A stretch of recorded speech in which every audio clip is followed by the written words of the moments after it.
బళ్ళోకి వెళ్లే వయసులో బోల్డ్ మంది చెప్పేవారండి బెండకాయ తింటే లెక్కలు బాగా వస్తాయి అని. అప్పట్లో వాళ్ళ మాట వినుంటే ఇలా ఖాళీగా కాకుండా కనీసం క్యాష్ కౌంటర్ లో క్యాషియర్ గా అన్న కూర్చునేదాన్నేమోనండి. సరేలే, చేతులు కాలేక ఆకులు పట్టుకుంటే లాభం ఏంటి గాని కాలిక్యులేషన్స్ పక్కన పెట్టి కూర వండుకుందాం వచ్చేయండి.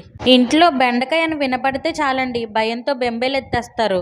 ఇగురు చేస్తే జిగురు అంటారు, పులుసు చేస్తే పులుపు అంటారు, 65 చేస్తే స్టమక్ అప్సెట్ అంటారు. ఇలా వండిన ప్రతిదానికి వంక పెట్టి వద్దు అని ఒక్క మాటలో చెప్పేస్తారు. ఈ వద్దు వద్దు క్యా హై అని కోపంగా క్వశ్చన్ చేసేసరికి గొడవ ఎందుకులే అని చెప్పి గ్రీన్ సిగ్నల్ ఇచ్చారండి.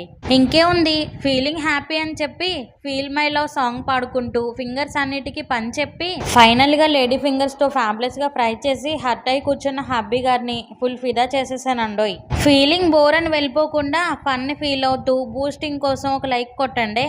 సరే గానీ సబ్స్క్రైబ్ చేసుకోవడం మర్చిపోకండి. ఉంటాను.